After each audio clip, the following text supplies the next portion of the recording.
The rain hammered against my basement windows like nature's own percussion section, each drop a tiny fist demanding attention I couldn't spare. My fingers moved across the keyboard with practiced precision, while 3 monitors bathed the cramped server room in their blue-white glow. Most people think technology is cold, clinical. They're wrong. Technology is honest. It remembers everything, forgives nothing, and never lies about what it witnessed. She thinks she's the ghost in the machine, I muttered to the humming tower beside my desk. Too bad I built the machine. The backup logs flickered across my center screen like digital fireflies. Each entry told a story. File created, file modified, file deleted. That last category had been unusually active lately, especially between midnight and 3 a.m. Liora's phone had been purging messages and photos with the dedication of a digital janitor working overtime, except they weren't really gone. My name is Zane Merrinor, and I've been married to Liora Ventral for 14 years. She kept her maiden name when we married, said it was for professional reasons. Real estate agents need brand recognition, she explained. I didn't argue. I was 26, madly in love and stupid enough to think that small concessions were the foundation of lasting relationships. I work in technology repair, the kind of unglamorous job that keeps the world running while everyone pretends it happens by magic. Crashed servers, corrupted databases, phones that suddenly forget how to be phones, I fix what others break. It's honest work that pays well enough to keep our modest suburban home running and our daughter Mila in the latest gadgets that define teenage social status. The house sits on Maple Street, in what the local real estate brochures call a charming, established neighborhood. Translation: the trees are old enough to provide decent shade, and the neighbors have lived here long enough to know which dogs bark at midnight and which teenagers sneak out through basement windows. Our neighbors include retired teacher Mrs. Henderson, who bakes cookies for every holiday and notices everything, and the Kowalski family, whose teenage son practices drums at inappropriate hours. Liora's world exists in sharp contrast to mine. She works for Prestige Properties, the kind of high-end real estate firm that sells houses to people who measure success by square footage and granite countertop thickness. Her office occupies the top floor of a downtown building that's all glass walls and chrome fixtures, the kind of place where everyone wears expensive shoes and discusses market trends like military strategists planning campaigns. The first sign of trouble had been subtle, a gradual shift in routine that might have escaped someone less observant. Liora started working later, claiming that evening showings were essential for serious buyers. She developed a sudden interest in privacy settings, changing passwords and enabling screen locks with the dedication of someone protecting state secrets. Most telling of all, she began deleting text messages immediately after reading them, a habit that struck me as odd for someone who usually let her phone accumulate digital clutter like a teenager's bedroom. Girls' nights became a weekly occurrence. Liora would dress with unusual care for these supposed casual gatherings, selecting outfits that seemed more appropriate for impressing strangers than catching up with longtime friends. She'd return home with stories that felt rehearsed, details that didn't quite align with previous versions. The insurance policy changes had been the final straw. A routine review of our financial documents revealed modifications I hadn't authorized, beneficiary adjustments, coverage increases, routing changes that directed payments through accounts I'd never seen. When I asked about them, Liora's explanation came too quickly, with the smooth delivery of someone who had practiced the response. That's when I decided to examine our digital life more closely. Setting up the comprehensive backup system had been a weekend project disguised as a security upgrade. I'd explained to Liora that our home network needed better protection against cyber threats, showing her articles about identity theft and ransomware attacks, until she agreed that enhanced monitoring was a reasonable precaution. The system I built was thorough. Every device connected to our home network, phones, tablets, laptops, automatically synchronized with my basement server. Photos, messages, emails, browsing history, even deleted files lingered in my digital archive like ghosts refusing to move on. The setup was entirely legal, protecting our family's data within our own home network. Now, watching the deletion logs scroll past, I realized my security system had captured something far more valuable than protection against outside threats. The first recovered message appeared at 11:47 p.m. on a Tuesday 3 weeks ago. Can't stop thinking about this afternoon. When can we do it again? The sender was listed as T-Call in Liora's contacts. The message had been deleted within minutes of being read, but my server had already created its permanent copy. I scrolled through the archived messages with the methodical patience of an archaeologist uncovering ancient ruins. The conversation thread painted a picture that made my stomach twist into knots. Intimate messages, meeting arrangements, explicit photos that my wife had sent to someone who definitely wasn't her husband. T-Call revealed himself to be Trent Calloway in subsequent messages, a name I recognized from Liora's occasional work stories. She described him as a successful entrepreneur, someone who bought and sold properties like trading cards. The messages revealed a different picture, a man drowning in debt who used charm and borrowed money to maintain an image of success. Hotel receipts appeared in the archived files, charges on credit cards I hadn't seen. The Riverside Inn, a moderately upscale establishment downtown that catered to business travelers and people seeking discretion. Room 237 featured prominently in the records, booked for 2-hour intervals on Tuesday and Thursday afternoons. Video files proved the most damaging. My wife, captured in moments of intimacy, with a man whose face I recognized from the newspaper's business section, where he'd been featured in an article about emerging local entrepreneurs. The irony wasn't lost on me. Trent's emergence seemed to coincide with his emergence into my marriage. I leaned back in my chair, surrounded by the electronic evidence of my wife's betrayal.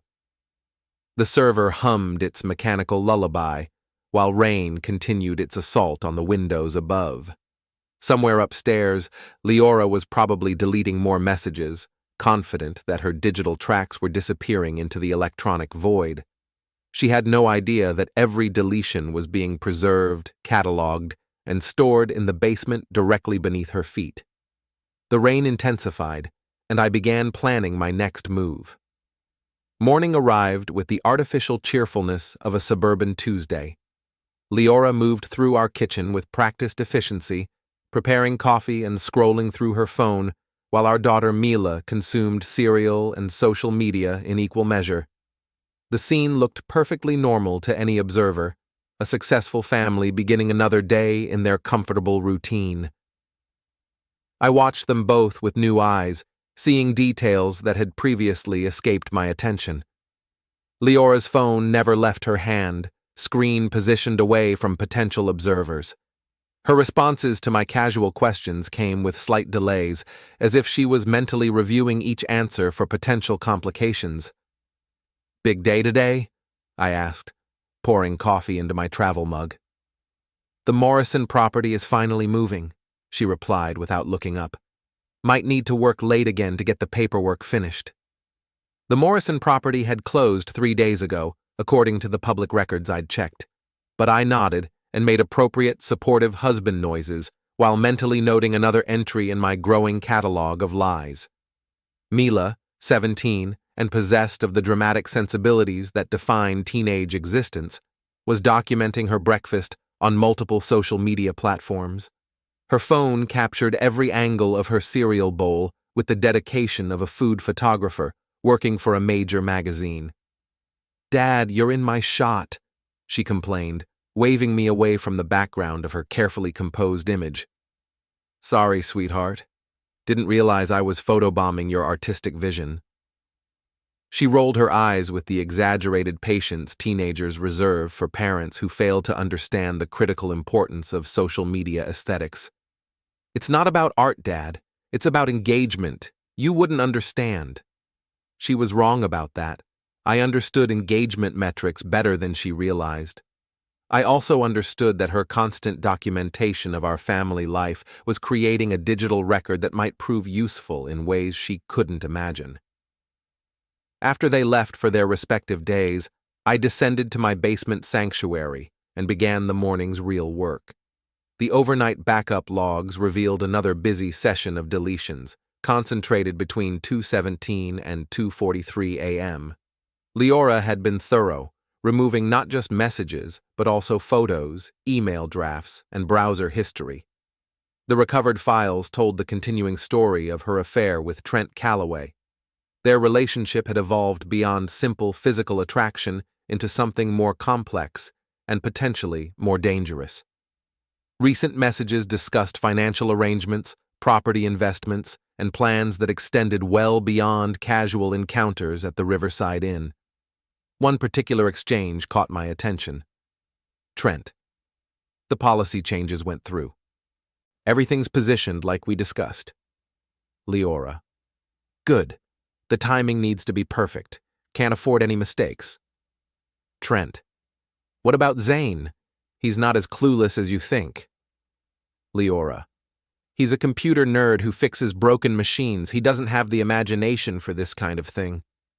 The conversation continued with details about insurance payouts, property transfers, and contingency plans that painted a picture far more sinister than simple marital infidelity. My wife and her lover were planning something that would leave me financially ruined and possibly facing legal consequences for crimes I hadn't committed. I printed the most damaging messages and photos, creating physical copies that couldn't be deleted or corrupted. The evidence filled a manila folder that I locked in my desk drawer, next to the spare hard drives that contained additional backup copies of everything. That afternoon, I drove to Henderson's Electronics, the repair shop where I worked part-time to supplement our household income. The shop occupied a narrow storefront between a used bookstore and a Vietnamese restaurant, the kind of place that survived on word-of-mouth recommendations and the reality that technology breaks faster than most people can afford to replace it. My boss, Eddie Henderson, was a 60-something former IBM engineer who had opened the shop after taking early retirement. He possessed the rare combination of technical expertise and business sense that kept the operation profitable despite competition from big-box stores and online retailers. "You look like someone stole your favorite screwdriver," Eddie observed as I unpacked my toolkit. "Marriage problems," I replied, which was true enough without being specific. "Want to talk about it?" "Not yet. Maybe soon." Eddie nodded with the understanding of someone who had navigated his own share of personal complications. "Well, when you're ready, I'm here. In the meantime, we've got 3 laptops with virus infections and a tablet that thinks it's a paperweight." The afternoon's work provided a welcome distraction from my domestic situation. There's something satisfying about solving problems with clear solutions. Corrupted files can be restored, infected systems can be cleaned, broken hardware can be replaced. Unlike marriage problems, computer problems respond to logical troubleshooting and systematic repair processes. Around 4 o'clock, while I was wrestling with a particularly stubborn malware infection, my phone buzzed with a text from Liora. "Working late again tonight. Don't wait up." I responded with an understanding emoji and a message about leftovers in the refrigerator, playing the role of the supportive husband while my mind worked on a different problem entirely. After closing the shop, I drove to the Riverside Inn and parked across the street with a clear view of the entrance. The establishment was exactly what I'd expected: clean, anonymous, and convenient for people who valued discretion over luxury. A place where cash payments were accepted without questions and security cameras were positioned to protect the business rather than identify customers. At 6:23 p.m., Trent Calloway's silver BMW pulled into the parking lot. He emerged wearing an expensive suit that probably cost more than my monthly salary, checking his phone with the nervous energy of someone running late for an important appointment. Liora arrived 12 minutes later, driving the Honda Accord she used for client meetings.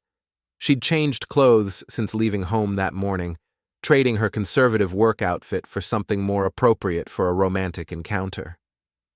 They met at the hotel entrance with the practiced casualness of people who had performed this routine many times before.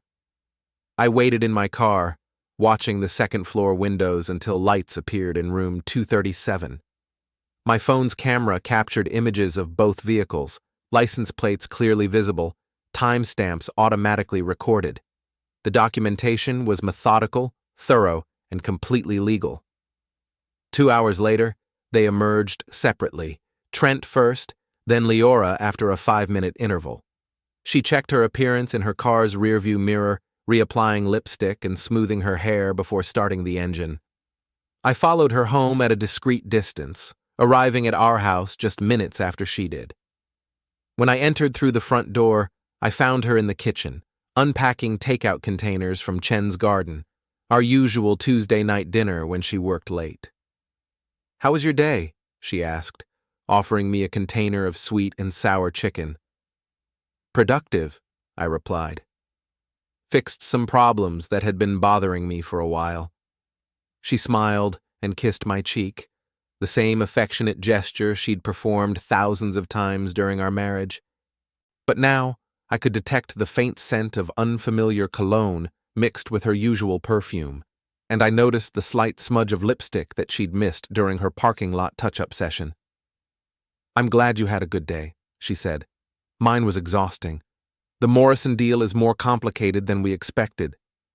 I nodded sympathetically, while mentally adding another lie to my growing collection. The Morrison property had been a straightforward transaction, according to the public records, but Leora's version of events required complications to justify her extended absences. That night, after she fell asleep, I returned to my basement office and began planning the next phase of my response. The evidence was comprehensive, but evidence alone wouldn't be enough. I needed a strategy that would expose the truth while protecting myself from the legal and financial traps they were setting. I opened a new document on my computer and began typing Phase 1, Documentation, Complete Phase 2, Verification, in progress. Phase 3, Confrontation, pending. The server hummed its mechanical approval while I worked late into the night, planning my wife's downfall with the same methodical precision I applied to repairing broken machines. The next morning brought unseasonable warmth and the kind of bright sunshine that makes everything look deceptively cheerful. I installed a new security camera in our garage, a legitimate upgrade to our home protection system that happened to provide an excellent view of the driveway and anyone who might use it for activities beyond parking cars. The camera was a high-end model with night vision capabilities and motion-activated recording, the kind of device that security-conscious homeowners install to protect their property. I positioned it carefully, ensuring optimal coverage while maintaining plausible deniability about its true purpose. That afternoon, while Liora was supposedly showing properties to prospective buyers, I received a motion alert on my phone. The garage camera had detected activity in our driveway, specifically Trent Calloway's silver BMW parked beside my wife's Honda. The live feed showed them in heated conversation, hands gesturing animatedly in what appeared to be an argument. Liora kept checking her phone and looking toward the house, clearly nervous about the possibility of discovery. Trent seemed more aggressive, leaning close to her window and pointing toward our front door. Their conversation lasted 8 minutes before shifting to activities that confirmed my worst suspicions about their relationship. The camera captured everything with high-definition clarity, creating a permanent record of their betrayal in the place where I parked my car every evening. I saved the footage to multiple backup locations and prepared my first direct message to Trent. Using an anonymous email account created specifically for this purpose, I sent him a single sentence: "Smile for the backup." Attached to the message was a screenshot from the garage camera, showing his face clearly visible through the BMW's windshield. The image quality was excellent, leaving no doubt about his identity or location. 23 minutes later, my phone rang. Leora's voice was tight with barely controlled panic. "Zane, where are you right now?" "At the shop, working on Mrs. Patterson's laptop." "Why?" "Someone's been watching us. Trent got a message with photos." I injected appropriate concern into my voice. "What kind of photos?" Is everything all right? I can't talk about this over the phone. We need to discuss it when you get home. Of course. Should I be worried about something? Just come home as soon as you can. The line went silent, and I smiled at my reflection in the shop's front window. Phase 2 was proceeding exactly as planned. I arrived home to find Liora pacing in our living room like a caged animal. Her usual composed demeanor had cracked, revealing the anxiety underneath her carefully maintained facade. She'd been crying, evident from the smudged mascara she'd attempted to repair. "We need to talk," she announced before I'd fully closed the front door. "Okay, what's wrong?" She launched into an elaborate explanation about stalkers, privacy violations, and security concerns that painted her as the victim of unknown harassment. According to her version of events, someone was targeting successful real estate agents, taking photos, and making threats for unknown reasons. "It's probably someone who lost a bidding war," she concluded. "People get crazy when they can't afford the houses they want." I listened with the appropriate expressions of concern and sympathy, asking the right questions and offering the expected reassurances. But internally, I was documenting every lie, every misdirection, every attempt to manipulate my perception of reality. "Have you contacted the police?" I asked. "Not yet. I wanted to talk to you first." "What kind of photos are we talking about? Maybe I can help figure out where they came from." Her hesitation lasted 3 seconds too long. "Just pictures of me with clients. Nothing inappropriate, but it feels invasive. Can I see them? Trent has them. He's the one who received the message." The mention of Trent's name in this context was a mistake that revealed more than she intended. Why would a random stalker send photos of my wife to her business associate rather than to her directly? The logic didn't support her cover story. "Maybe we should all meet," I suggested. "If someone's targeting your business relationships, Trent might have insights about who could be responsible." "No!" The response came too quickly, too forcefully. "I mean, that's not necessary. We can handle this ourselves. Liora, if someone's threatening you, I want to help. That's what husbands do." She softened her approach, moving closer and taking my hands in hers. "I know you want to protect me, and I love you for that.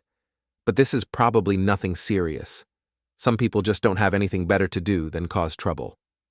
The physical contact felt different now that I knew where her hands had been and what they'd been doing. But I maintained the facade, squeezing her fingers and offering the supportive response she expected. "If you're sure you can handle it, I trust your judgment, but promise me you'll be careful." "Of course. And Zane, maybe we should be more cautious about our home security. Change some passwords, update our privacy settings, that kind of thing." "Good idea. I'll review our systems tonight." That evening, while Liora took an unusually long shower, I accessed her phone through our shared network and discovered that she'd been deleting messages frantically for the past 2 hours. The deletion pattern was desperate, chaotic, unlike her usual methodical approach to covering her tracks. But desperation leads to mistakes, and mistakes create opportunities. She'd missed several message threads, including one with Chelsea Brand, her best friend and frequent confidant. The recovered conversation revealed that Chelsea had been providing advice and support for the affair, helping Liora navigate the emotional and practical complications of maintaining a double life. More interesting was Chelsea's apparent knowledge of the financial arrangements between Liora and Trent. She'd been instrumental in researching insurance policies, property transfers, and legal strategies that would maximize their profit while minimizing their risk. Chelsea Brand had been a peripheral figure in our social circle, someone I'd met at parties and neighborhood gatherings without developing any significant relationship. She worked in financial planning, possessed an MBA from a respectable university, and had recently gone through an expensive divorce that left her bitter about marriage and sympathetic to others seeking escape from domestic commitments. The message thread revealed that she'd been encouraging Liora's affair from the beginning, providing both emotional support and practical guidance for extracting maximum value from our marriage's dissolution. One particular message caught my attention. "Chelsea, The key is making him look unstable. Document everything that could be interpreted as controlling or paranoid behavior. Liora. He's been asking more questions lately, getting suspicious. Chelsea. Perfect. Paranoid questions are exactly what you need. Keep a record of every time he checks your phone or asks about your schedule. The conversation continued with detailed strategies for gaslighting, evidence manipulation, and legal positioning that would leave me financially devastated and possibly facing criminal charges for domestic harassment. I printed the entire conversation and added it to my growing evidence file. Chelsea Brand had just promoted herself from peripheral figure to primary target in my expanding revenge strategy. The next morning, I sent Trent another message. You're not even her favorite. This time I included screenshots of Liora's messages with Chelsea, specifically the ones where she complained about Trent's performance, appearance, and financial instability. The messages painted him as a convenient tool rather than a romantic partner, someone she was using for temporary pleasure while planning a more permanent arrangement with her best friend's guidance. Trent's response came within minutes, in the form of an angry phone call to Liora that I monitored through our home network. Their conversation quickly escalated from confusion to accusations to mutual recriminations that revealed cracks in their alliance. Someone knows everything, Trent shouted, his voice clearly audible through Liora's phone speaker. They've got photos, messages, details about our plans. Calm down, Liora replied, but her own voice carried the strain of someone losing control. We need to think this through logically. Logic? Someone's been recording us and you want to be logical? What if it's your husband? Zane doesn't have the imagination for this kind of thing. He fixes computers and watches television. He's not some master spy. Then who is it? I don't know, but we need to be more careful until we figure it out. More careful? I'm done with careful. This whole thing was your idea, and now it's falling apart. The call ended with mutual accusations and threats to abandon their partnership, exactly the kind of internal conflict that would make the next phase of my plan much easier to execute. I leaned back in my basement chair, surrounded by humming servers and glowing monitors, and began planning their complete destruction. The following Tuesday brought an unexpected complication in the form of my daughter Mila, who burst into the kitchen with the dramatic flair that defined her approach to most situations. Dad, Mom says you've been acting weird lately. Like, stalker, weird. I looked up from my morning coffee, noting that Liora had left for work without her usual goodbye kiss. Weird how? She says you've been checking her phone and following her around. Are you guys getting divorced? The question hit with the casual brutality that teenagers deploy when they want straight answers. Mila stood in our kitchen doorway, 17 years old, and sharp enough to recognize when adult explanations didn't align with observable reality. Why would you think we're getting divorced? Because Mom's been crying at night, and you've been spending all your time in the basement. Plus, you guys barely talk anymore, except when you think I'm not listening. I studied my daughter's face, seeing traces of both parents in her features. She had Liora's eyes and my stubborn chin, a combination that suggested she wouldn't accept evasive answers. Your mother and I are working through some problems, I said carefully, but that doesn't mean we're getting divorced. What kind of problems? Adult problems, nothing you need to worry about. She rolled her eyes with practiced teenage disdain. Dad, I'm not 12. I know when something's wrong. Mila, some things are private between married people. When we're ready to discuss family changes, we'll include you in those conversations. Fine. But just so you know, Mom's version makes you sound like the bad guy. She says you've been invading her privacy and making her feel unsafe. The comment revealed that Liora was already implementing Chelsea's strategy of portraying me as controlling and potentially dangerous. My wife was building a narrative that would justify her affair and support her eventual legal claims. What do you think? I asked. I think something's definitely wrong, but I don't know what. You're both acting strange. Fair enough. Just remember that there are always two sides to every story. Yeah, but only one side is talking to me. After Mila left for school, I reviewed the previous night's backup logs and discovered that Liora had been researching divorce attorneys, domestic violence resources, and legal strategies for claiming emotional abuse. Her browser history revealed visits to websites that provided advice for women seeking to escape controlling relationships. The irony wasn't lost on me. My wife was researching how to portray me as abusive while simultaneously planning to financially destroy me through insurance fraud and property theft. That afternoon, I decided to accelerate my timeline. I drove to Murphy's Tavern, a downtown establishment that catered to the after-work crowd with cheap drinks and the kind of atmosphere that encouraged people to share more information than they should. According to my surveillance, Liora and Trent had been meeting there regularly, using the busy environment to blend in with other couples seeking discretion. The tavern occupied the ground floor of a renovated warehouse, all exposed brick and industrial fixtures designed to appeal to young professionals who wanted to feel edgy without actual danger. The crowd was exactly what I'd expected.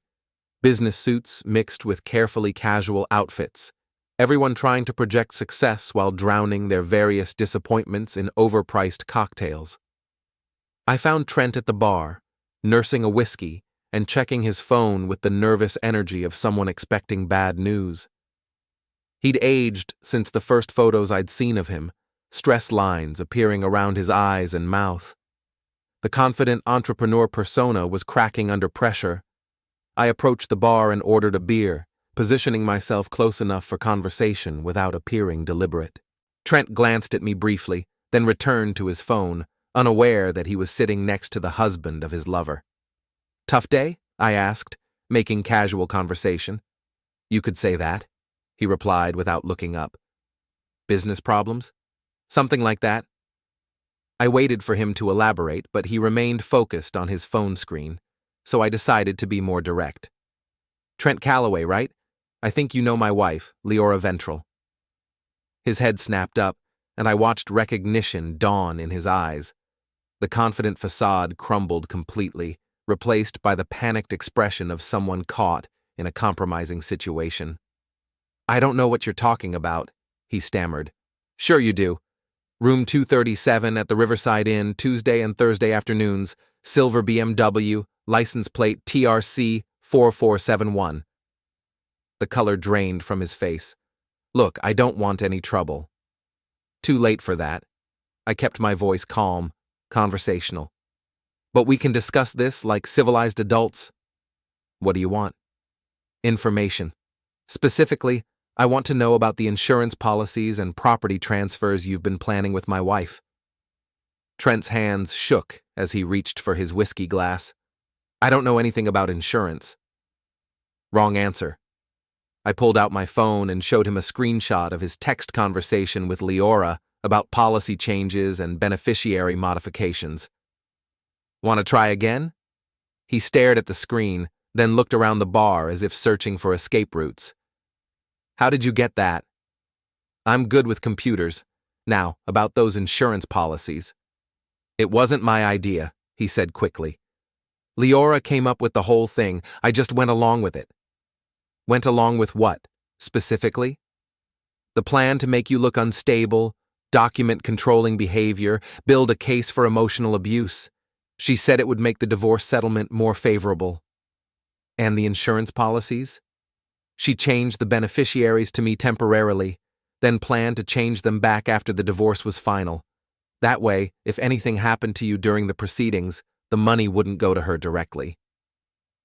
The admission confirmed my worst suspicions about their intentions. They weren't just planning to divorce me. They were positioning themselves to profit from my potential demise while maintaining plausible deniability. "Anything else I should know about?" Trent drained his whiskey glass and signaled the bartender for another. "Look, I'm in over my head here. This whole thing was supposed to be simple, have some fun, make some money, move on. But Liora's got bigger plans, and her friend Chelsea is encouraging all of it." What kind of bigger plans? Property investments, business partnerships, maybe even relocating to another state? They've been talking about starting fresh somewhere new. With my money. With whatever they can get from the divorce settlement and insurance policies. I finished my beer and placed a $20 bill on the bar. Here's what's going to happen, Trent. You're going to end this affair immediately and disappear from my wife's life. If I see you near her, near my house, or near my family again, I'll release everything I've collected to your business partners, your family, and anyone else who might find it interesting. You can't do that. Watch me. I stood up and leaned close to his ear. She's live streaming you to me, genius. Every message, every photo, every plan. You're not her partner, you're her puppet. I left him sitting at the bar, staring into his whiskey glass with the expression of someone who had just realized how thoroughly he'd been manipulated. The next morning, I received an angry phone call from Liora. What did you say to Trent? Good morning to you too, sweetheart. I have no idea what you're talking about. He's refusing to take my calls, says the whole thing is off, and he doesn't want to see me anymore. Maybe he found someone else. This isn't funny, Zane. Someone's been threatening him, and I think it might be you. Why would I threaten someone I've never met? Because you're paranoid and controlling, and you can't stand the thought of me having friends outside our marriage. The accusation was delivered with practiced conviction, exactly the kind of statement that would sound convincing to a divorce attorney or family court judge. Liora was building her case against me with every conversation. That's an interesting theory, I replied. Do you have any evidence to support it? I have plenty of evidence about your behavior lately. Such as? The way you've been monitoring my phone, following me around, asking suspicious questions about my work schedule. I asked if you wanted me to pick up dinner when you worked late. That hardly constitutes stalking. It's a pattern, Zane. You've become obsessive about my activities. Or maybe I've become observant about your lies. The words slipped out before I could stop them, revealing more than I'd intended. Liora's sharp intake of breath told me she'd caught the implication. What lies? The Morrison property closed 3 days before you claimed to be working late on the paperwork. Chen's garden doesn't deliver to the office district on Tuesday nights. Your car was parked at the Riverside Inn last Thursday afternoon. Silence stretched between us like a taut wire ready to snap. You have been following me, she whispered. I've been paying attention to details. There's a difference. This is exactly what I'm talking about. This obsessive, controlling behavior. Liora, I know about Trent. I know about the insurance policies. I know about Chelsea's involvement. The only question now is what you plan to do about it. Another long silence, then the sound of the call ending. I sat in my basement office, surrounded by the electronic evidence of my wife's betrayal, and began planning the final phase of my revenge. The house felt different after that phone call, charged with the tension of secrets finally exposed. Liora came home that evening with the demeanor of someone preparing for war. She'd changed clothes, applied fresh makeup, and carried herself with the rigid posture of someone who had decided that offense was the best defense.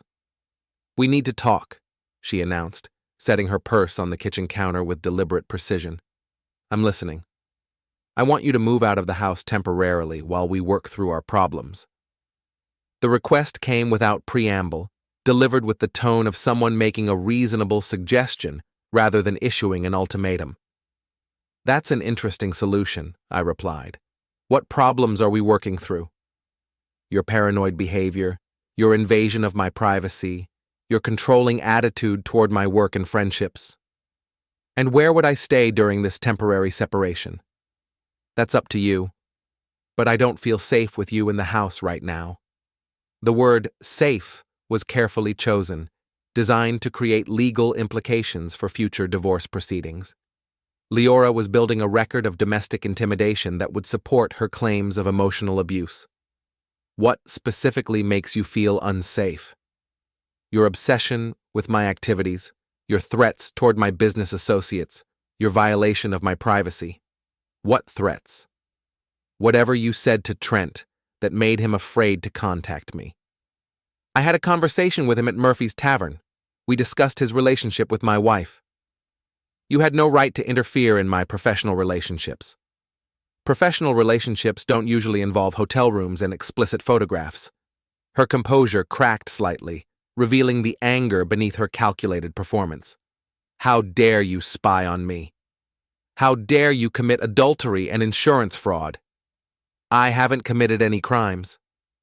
Changing insurance beneficiaries without your spouse's knowledge while planning to make that spouse appear mentally unstable could be interpreted as conspiracy to commit fraud. That's ridiculous. Is it?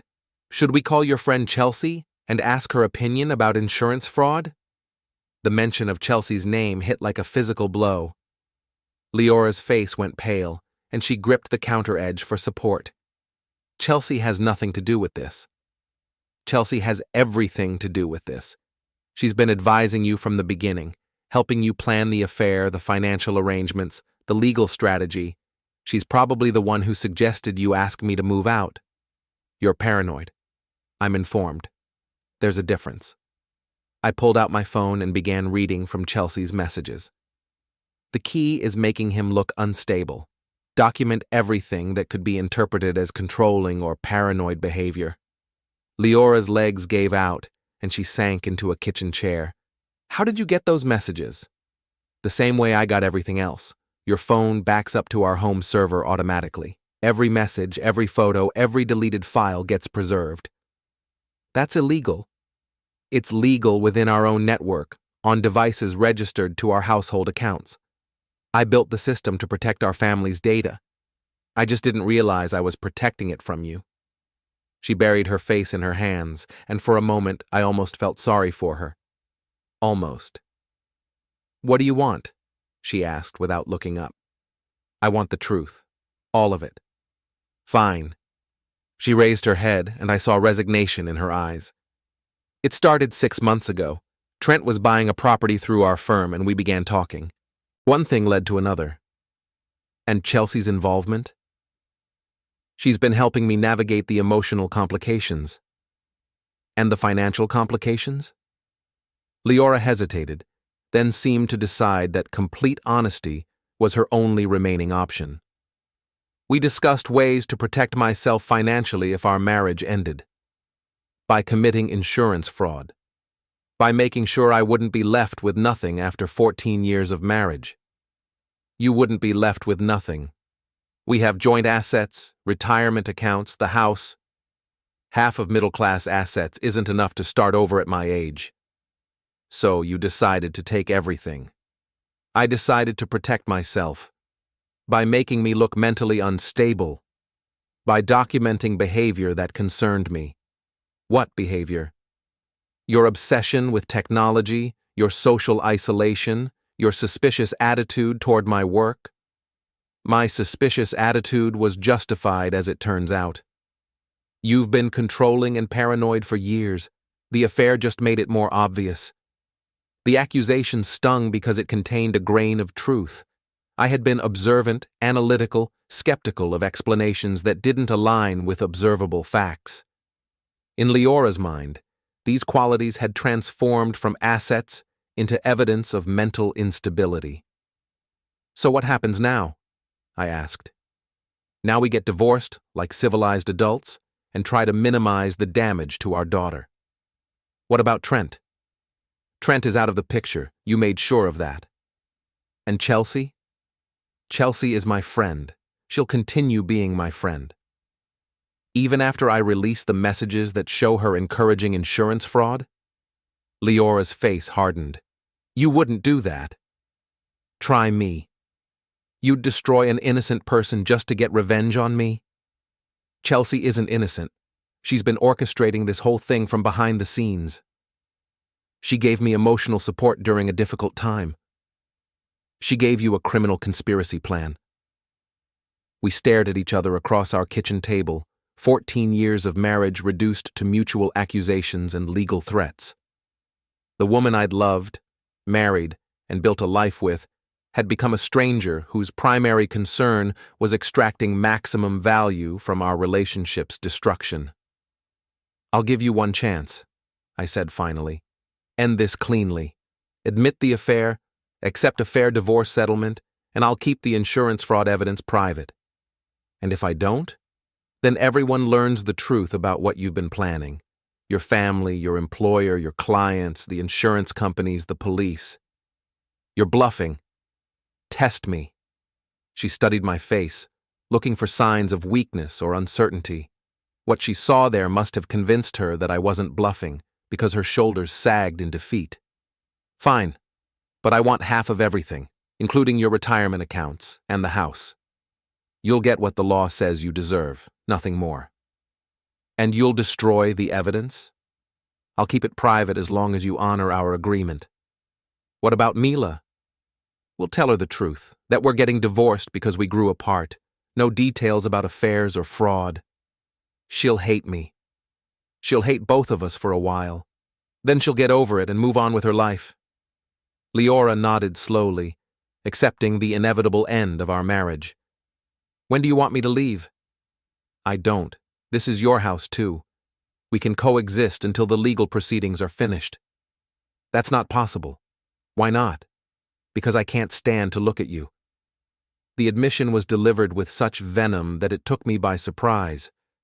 Whatever love had existed between us had curdled into something toxic and irreparable. "Then I'll stay in the basement until we can make other arrangements." "Fine." She stood up and walked toward the stairs, then paused at the doorway. "For what it's worth, I'm sorry it ended this way." "No, you're not. You're sorry you got caught." She didn't deny it, just continued upstairs to begin the process of dismantling our shared life. I remained in the kitchen, listening to the sounds of drawers opening and closing, hangers scraping against closet rods, the muffled thuds of belongings being packed into boxes. Somewhere in the noise, I could hear the faint sound of crying, though I couldn't tell if it was from grief or frustration. My phone buzzed with a text from Mila. "Mom says you guys are getting divorced. Is that true?" I typed back, "We'll talk when you get home from school. This sucks." "Yes, it does." I put the phone away and went down to my basement office, where the servers hummed their mechanical sympathy and the monitors cast their familiar blue glow. The evidence of Liora's betrayal was still there, preserved in digital amber, but it felt less important now that the truth was finally exposed. The revenge I'd planned so carefully was already complete. My wife's affair was over, her conspiracy was exposed, and her future was constrained by the evidence I possessed. She would get her divorce, but not on the terms she'd originally envisioned. I leaned back in my chair and began planning my own new beginning, one that didn't involve fixing broken machines or monitoring backup logs for signs of betrayal.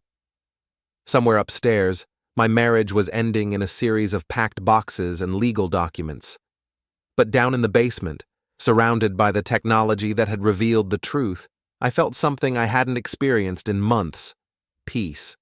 The servers hummed their approval, and I began planning my next chapter.